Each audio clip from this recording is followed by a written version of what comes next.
지금 100세가 되셨고 아직도 왕성한 저술과 강의를 다니시는 연세대학교 명예교수 김형석 교수님이 지난주간에 그 모 일간지에 기고한 칼럼에서 이런 이야기를 했습니다. 난 어딘가 모자란 데가 있었다. 중고등학교 친구들은 다 그렇게 생각했다. 나는 인정한다.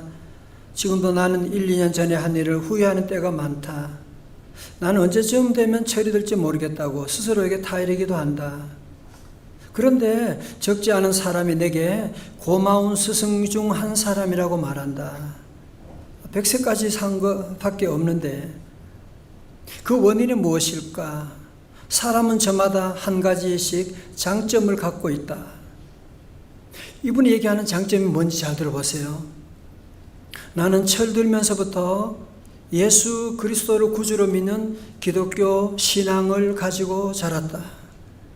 신앙은 누구에게나 네 생애를 다 바쳐서라도 이루어야 할 사명이 있다고 가르친다. 사명의식에 가까운 그 책임이 있었기에 오늘의 내가 다시 태어나곤 하는지 모르겠다. 그리고 그에 져서 예수에서 14살 중학교 1학년 겨울 나에게 나타났고 내가 찾은 것이 아버지로서의 하나님이었고 영혼의 친구로서의 예수였다. 그 뒤로부터 오늘날까지 80년이 넘는 동안 나는 내 생활에서 하루도 하나님과 예수를 떠날 수가 없었다. 여러분, 노학자가 평생의 삶을 돌아보니, 평생에 받은 축복을 돌아보니 나는 다 부족했는데 한 가지 내게 장점이 있다면 그 내가 어릴 때 예수님 만난 거라는 거예요. 그 예수님이 평생 나를 떠나지 않았다는 거예요. 사랑하는 성도 여러분, 앞으로 이 시대는 점점 급변하게 되는, 앞으로 4차 산업 이거는 아무것도 아니에요. 5차 산업이 지금 오고 있고요. 5G에서 이제는 6G가 지금 오게 되고 엄청난 그런 변화가 오게 됩니다. 그런 시대 가운데 우리 사랑하는 어린 자녀들에게 여러분이 줄 수 있는 최고의 선물이 있다면 그게 무엇이냐? 예수 그리스도이십니다. 어릴 때 예수님 만나면 김형석 교수님처럼 평생 방황하지 않습니다. 왜? 길이 분명하니까. 모든 사람은 방황하잖아요. 이것도 해보고 저것도 해보고 이 길도 가보고 계속 그러는데 예수 믿는 사람은 길이 딱 정해져 있거든. 십자가의 길, 구원의 길이 정해져 있으니까 방황하지 않게 되는 것이고, 여러분, 그래서 우리는 자녀들에게 늘 예수 그리스도를 가르쳐 줘야 되고, 오늘 사도 요한은 특수 렌즈를 가지고 요한복음을 조명하는 가운데 특별히 요한복음 18장에 와서는 이제 예수님이 체포되시고 그리고 십자가 길을 걸어가시는 그 장면에 지금 초점을 맞추고 이제 앞으로 계속 진행해 가게 될 것입니다. 여러분 가운데 목사님 휴가철이고 날씨도 더운데 방학도 했는데 무슨 또 십자가냐고 그럴 분이 계실지 모르지만 여러분, 덥다고 휴가 간다고 자동차 엔진 두고 갈 거예요? 여러분, 자동차 엔진이 없으면 차가 안 움직이는 것이고, 오늘 저와 여러분에게 신앙생활의 가장 중요한 핵심이 뭐냐? 엔진이 뭐냐? 십자가거든요. 오늘 여러분이 걱정하는 우리 교회 문제, 우리 가정의 문제, 우리 사회의 문제, 한국교회가 여러 가지 어려움이 있다. 왜? 한마디로 얘기하면 십자가를 멀리했으니까 그렇죠. 십자가에 놀라운 구원이 있는 거예요. 십자가에 성공이 있는 것입니다. 우리 자녀들도 십자가 걸어가 봐요. 성공하지 않을 사람 누가 있어요? 사업 아닌 분도 십자가 길을 걸어가 보세요. 성공하지 않을 사람 누가 있어요? 자꾸 엉뚱한 십자가 통하지 않고 잘 되려고 엉뚱한 짓 하니까 나중에 어려움 당하는 것이지. 십자가밖에 없어요. 십자가. 험한 십자가의 능력이 있는 거예요. 그래서 여러분 다 함께 우리 모두가 우리 요한이 보여주는 주님의 십자가의 길을 함께 걸어갈 수 있는 저와 여러분 다 될 수 있기를 주님의 이름으로 축원합니다. 자, 보실까요? 우리 18장 1절의 말씀 다 같이요. 1절입니다. 시작. 예수께서 이 말씀을 하시고 제자들과 함께 기드론 시내 건너편으로 나가시니 그곳에 동산이 있는데 제자들과 함께 들어가십니다. 아멘. 자, 그러니까 예수님께서 예루살렘 다락방에서 함께 기도하시고, 그죠? 17장 기도 나왔잖아요. 기도를 마치시고, 그리고 제자들과 함께 이제는 기드론 시내가 있는 그곳으로 이제 내려가고 계시는 겁니다. 여러분, 기드론 시내는 예루살렘과 감람산 사이에 있는 그 계곡이거든요. 성지 답사 가면 쉽게 갈 수 있는, 늘 다니는 길이 바로 거기에요. 그런데 여러분, 기드론 시내가 구속사적으로 특별한 의미가 있는 것은 뭐냐 하면, 예루살렘에서 6월절이 되면 양들과 짐승을 잡잖아요. 수만 마리를 잡거든요. 그러면 그 피가 흘러서 어디로 가느냐? 기드론 시내가로 흘러가게 되는 거예요. 놀라운 여기 영적인 의미가 있는 것은 뭐냐 하면은, 이제 곧 있으면 하나님의 아들 예수님이 십자가에 달려 돌아가셔서 그 피를 흘리시는데, 바로 그 예수님이 기드론 시냇가를 지나가고 있었다는 것은 절대로 우연의 일치라고 말할 수가 없는 놀라운 하나님의 섭리가, 주님의 피 흘리시는 어린 양 예수님이 기드론 시냇가로 내려가고 있었던 것입니다. 그리고 그 제자들과 함께 이제 시냇가를 지나서 겟세마네 동산으로 올라가시게 됩니다. 겟세마네 동산에서는 기도하시는데, 요한복음에는 그 기도가 없어요. 그러니까 2절과 3절 사이에 겟세마네 동산의 기도가 있는데요, 누가복음 22장 42절에 보면 이르시되 아버지여, 만일 아버지의 뜻이거든 이 잔을 내게서 옮기시옵소서.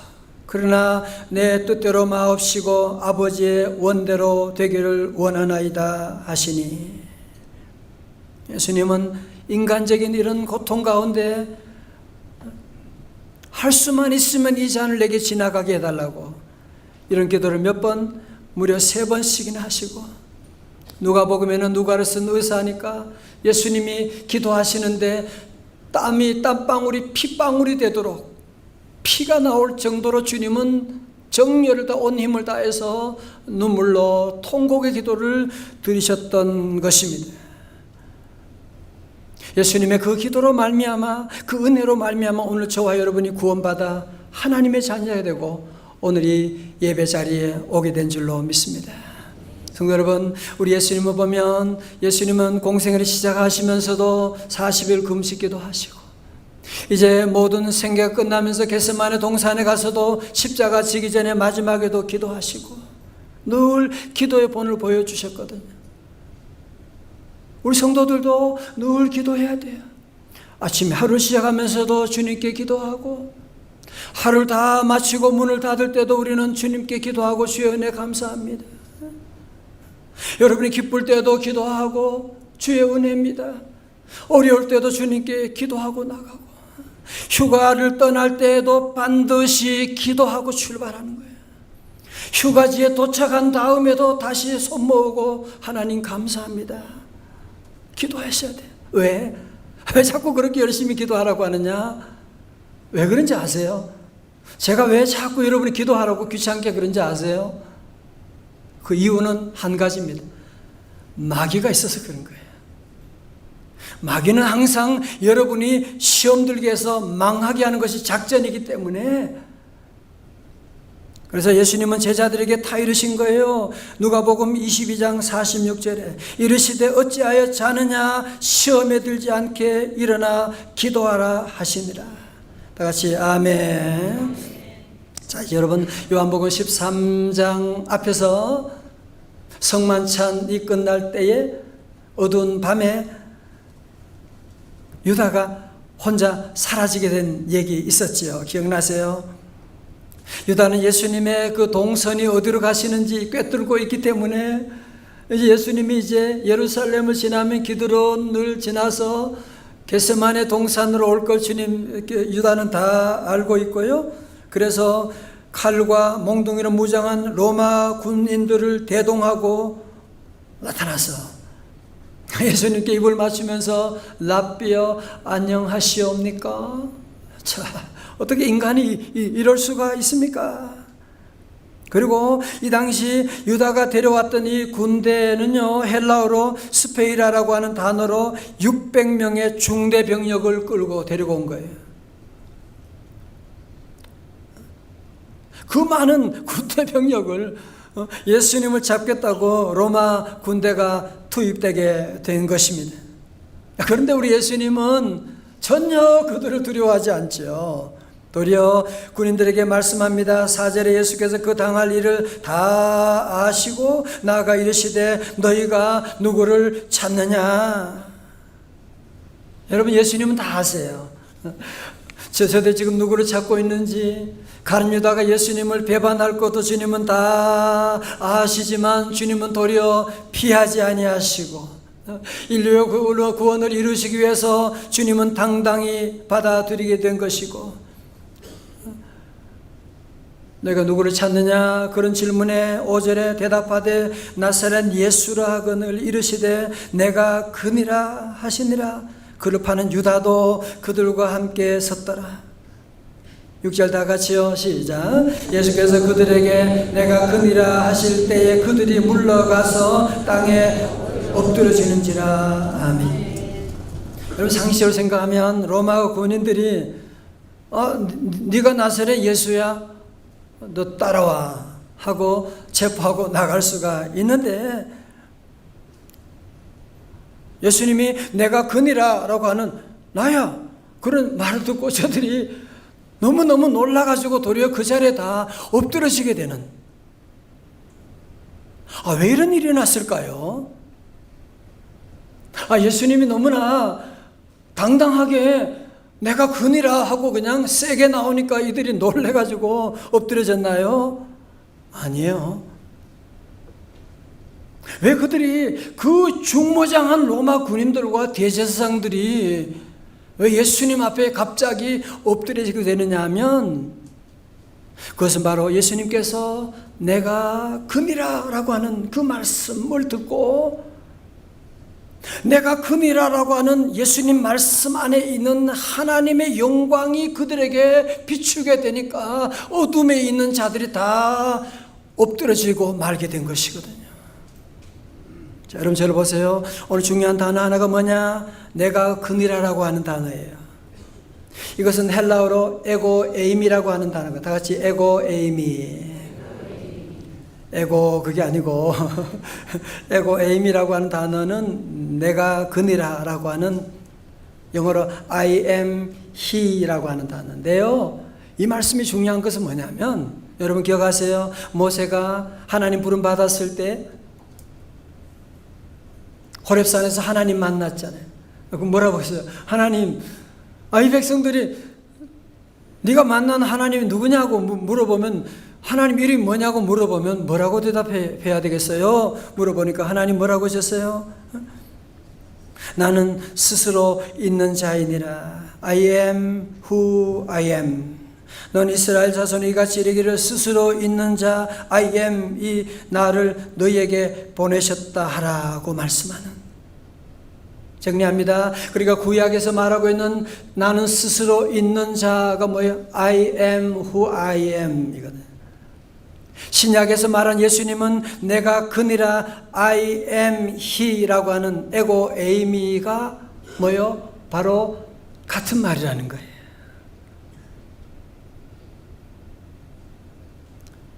에고 에이미라고 하는 거, 그래서 예수님은요 요한복음에서 무려 7번이나 나는 빛이니, 나는 내가 곧 진리요 생명이니, 그게 다 에고 에이미라는 말이에요. 자, 사랑하는 성도 여러분, 그러므로 우리가 정리하면 우리 예수님은 인간의 몸을 입고 오셨지만 그분은 바로 하나님이셨다는 거죠. 스스로 있는 자라는 그분이 바로 에고에이미 하나님이 바로 우리 가운데 오셨다고 하는 사실, 그 주님이 땅에 오셔서 물이 변하여 포도주를 만드는 기적을 행하시고 물 위를 걸어가기도 하고 보리떡 5개 물고기 2마리로 5,000명을 먹이는 기적을 행하시기도 하고, 오늘 그 주님이 우리 안에 계신 줄로 믿습니다. 이 시간도 여러분들이 그 예수님을 받아들이면, 예수님을 내 구주로 모시고 나가면 그 주님이 우리 안에 오셔서 능치 못함이 없게 되는, 그 예수님 믿으면 구원받을 수가 있고, 그 예수님 믿으면 질병에서 건진받을 수가 있게 되고, 그 예수님 믿으면 여러분의 가정의 축복의 명문가로 바뀌게 될 줄로 믿습니다.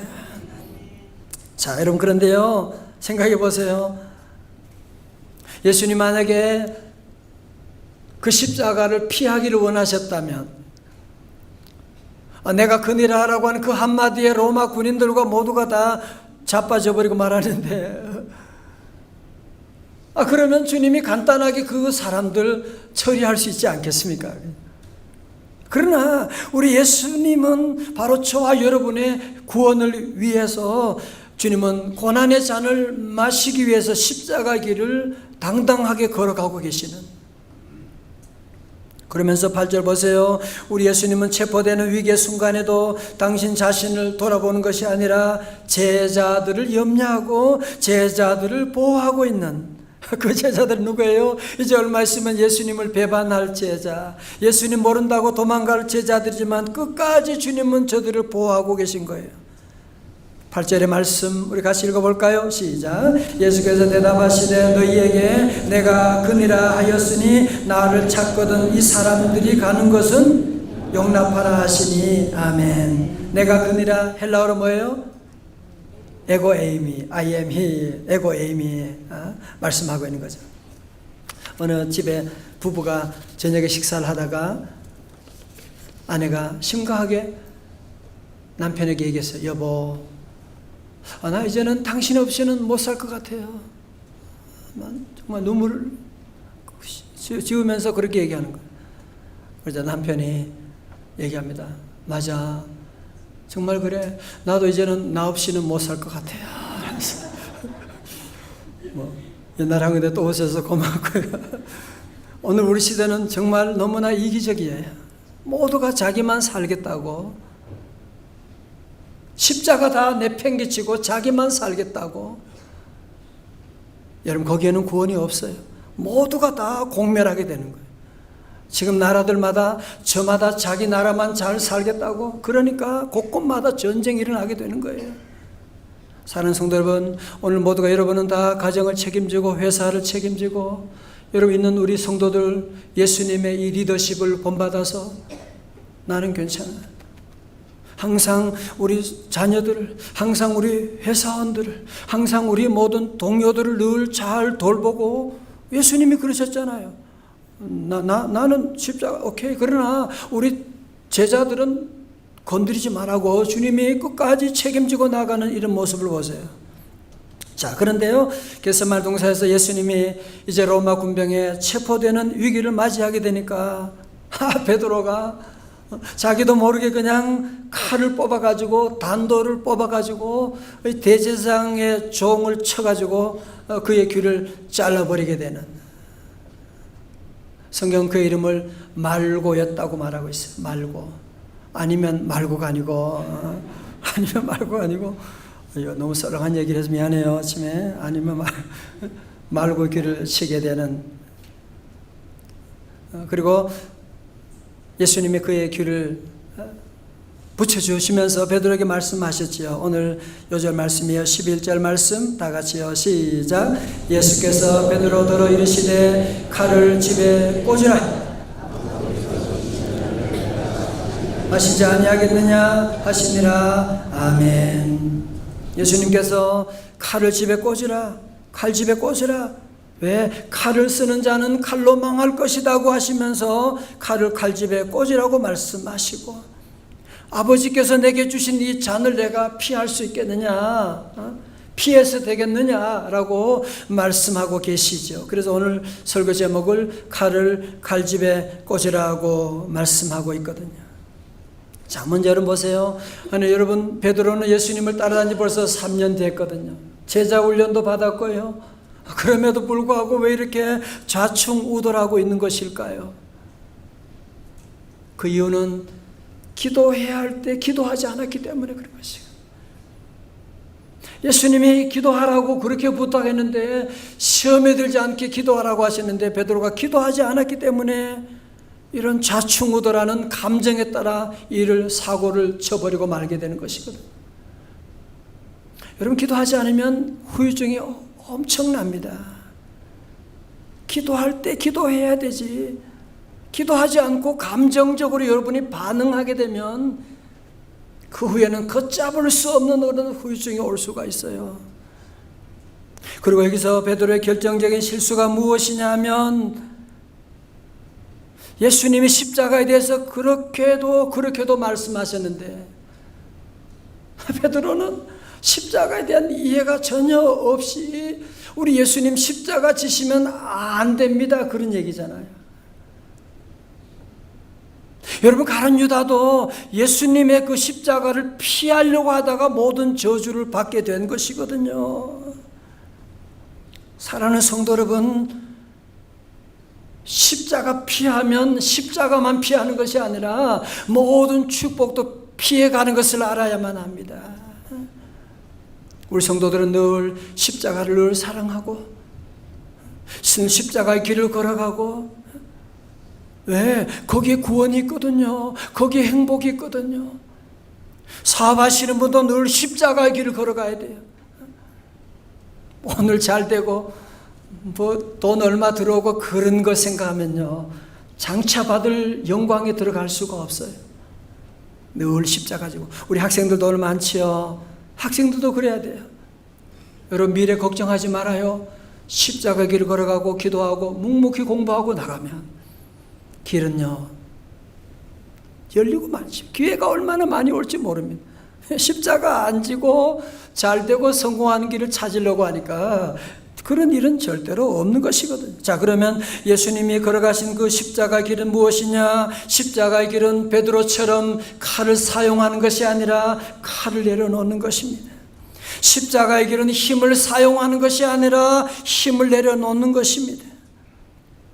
사랑하는 성도 여러분, 오늘 시간 다시 한번 저와 여러분에게 혹시 베드로의 칼이 우리 손에 들려있지는 않은지 점검해 보지 않으시겠습니까? 때로 우리도 분노의 칼, 미움의 칼, 비판의 칼, 복수의 칼, 저주의 칼을 함부로 휘두를 때가 얼마나 많이 있습니까? 그 칼에 아내가 맞아가지고 그 칼에 자녀들이 맞아서 신음하고 있는 그런 모습이 여러분 보이지 않습니까? 오늘 주님은 말씀하십니다. 네 칼을 칼집에 꽂으라고 말씀하는 거예요. 다 같이 아멘. 칼을 쓰는 자는 칼로 망하게 되는 것입니다. 그 칼은 돌고 돌아가는 거예요. 내 칼을 맞고 가만히 있을 사람 누가 있어요? 누가 가만히 있겠어요? 애들도 가만히 안 있지요. 그러니까 그 칼이 돌고 돌아가니까 온 집안의 아픔이, 온 나라에 이런 아픔이 오게 되는 것이거든요. 때로 우리는 그 잘난 칼로 자꾸 자기를 찌르는 사람이 있어요. 자기를. 그래서 내가 외로운 거예요. 나마저 나를 미워하고 자꾸 칼로 나를 찌르고 자해하고 나를 미워하고 업신여기고, 하나님이 나와 함께 하는데 나를 사랑하지 못하고 있다면 어떻게 하시겠습니까? 우리 모든 성도들 주님의 음성을 귀를 기울이십시오. 칼을 칼집에 꽂으라. 세상은 다 로마가 힘으로 세상과 이스라엘 지배했던 것처럼 이 세상은 힘이 지배하는 세상입니다. 사탄의 권세는 무력으로 지배하는 세상입니다. 그래서 세상의 모든 사람들은 다 칼을 갈고 칼을 들고 싸우고 있습니다.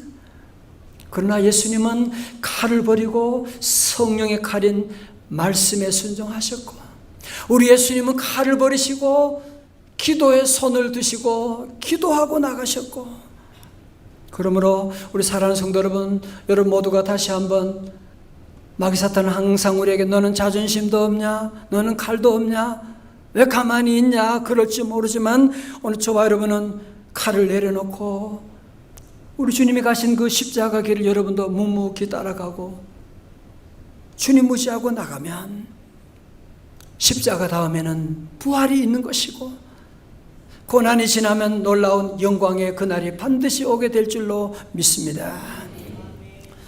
제가 어제 새벽에 잠깐 나눈 간증이지만 너무 감동이 돼서 오늘 여러분 모두에게 함께 나누려고 합니다. 몇 주 전에 우리 교회 성도님이 보낸 문자인데요, 제가 허락받고 여러분에게 소개해드립니다. 목사님, 먼저 정말 하나님께 영광 돌려요. 어제 최종 결과 들으러 병원 갔다 왔어요. 6차까지 한 항암 결과. 여러분, 한 번도 얼마나 어려운 일인데 6번 항암하고 하나 남아있던 암세포까지 거의 보이지 않을 정도로 없어져서 이제 일반 항암 치료 안 해도 된대요. 그리고 재발방지 표적 치료를 한대요. 이 표적 치료가 해당되기가 너무너무 어려운데 제가 너무나 다행스럽게도 모든 조건이 맞는다고 의사도 다행이라고 하네요. 원래 처음부터 표적 치료를 권하면 효과나 예후가 굉장히 좋은데 워낙 약값이 비싸서 의사들도 선뜻 권하지 못하는 거래요. 또 경제력이 돼서 하고 싶어도 유전 변이성 난수암이 아니면 할 수 없는 건데, 저는 암 종류에 해당되고 2번 이상 재발자라 해당이 된대요. 거기다 더 다행스러운 건 이런 조건이 맞는 환자에 한해 올 5월부터 보험 적용을 해준다 하네요. 어제 설명 듣는데 소름이 끼치더라고요. 이렇게 해주시려고 작년에 하나님께서 제게 손 놓았다 다시 살려주신 것 같아서 눈물이 났어요. 정말 너무 감사하고 감사해서 목사님과 사모님 항상 기도해 주신 거 생각나고, 저 하나님과 교회분들 아니었으면 못 견디었을 거예요. 우울증도 외로움도 셀 식구들이 항상 옆에서 같이 해주고 챙겨주고 늘 기도해 주시고 뭐라 감사 말씀을 드려야 할지요. 이제 진심을 다해 주님을 섬기겠습니다. 이런 하나님 뜻도 모르고 불안해하고 의심하는 마음의 죄를 수도 없이 지었습니다. 목사님 정말 감사드리고 마지막까지 힘내서 꼭 이겨내서 모든 것 하나님께 영광을 돌리겠습니다. 아멘. 여러분 정말 얼마나 힘들었겠어요, 그죠? 우리 남 소리만 들어도 기절할까? 그러나 집사님은 한 번도 예배 안 빠지는 거예요. 예배 와서 울더라도 예배 안 빠지고 와서 기도하고 놀라운 기적이 나타나고, 여러분의 사랑과 기도가 이 기적을 만들었습니다. 여러분 앞에서 베드로가 대제사장의 종 말고의 귀를 잘라버렸는데 말고가 얼마나 아팠겠어요. 얼마나 놀랐겠어요. 얼마나 황당했겠어요. 그런데 우리 예수님은 그 귀를 다시 주셔서 다 붙여주시게 되는, 비록 내 편이 아니지만 나를 죽이려고 온 사람이지만 주님은 그게 상관이 없어요. 다시 저의 떨어진 귀를 붙여주신 주님이시고, 오늘 그 주님은 세상에서 여러 가지 많은 이유로 여러분의 귀가 잘려지고 손발이 잘려지게 되고 직장이 잘려지기도 하고 가족이 잘려지는 여러분이 있다고 하지만, 그 주님은 오늘 이 아침에 여러분의 모든 떨어진 것도 다시 붙여주시기를 원하십니다. 그 주님이 이 자리에 오늘도 우리와 함께 하시고 회복시켜 주시는, 그래서 우리 성도들은 다시는 이 가룟 유다처럼 세상의 마귀 편에 서면 안 돼요. 베드로처럼 함부로 칼을 휘두르면 안 되는 것입니다. 오늘 모두 날 위해서 죽으시고 부활하신 예수 그리스도, 그분 우리 안에 모시고 그분이 가신 십자가 길을 힘들고 어렵지만 묵묵히 따라가고,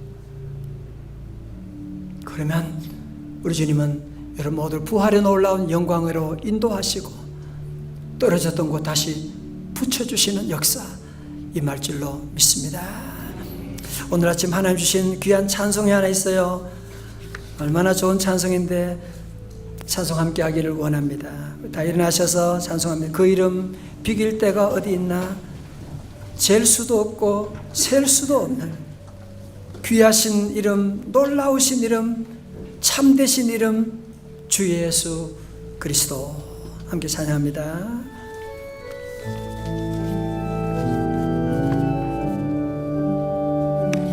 이름 비길 때가 어디나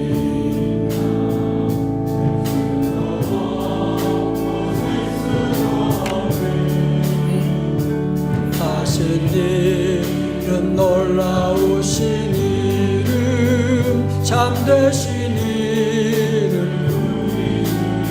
주 예수 이름 제가 생각할 때 내 마음속 기쁨 넘치네. 우리의 소망 구원 되시는 주 그 이름 비길 때 어디 있나. 비탄에 빠진 가련한 영혼이 슬픔의 안개 걷어치우고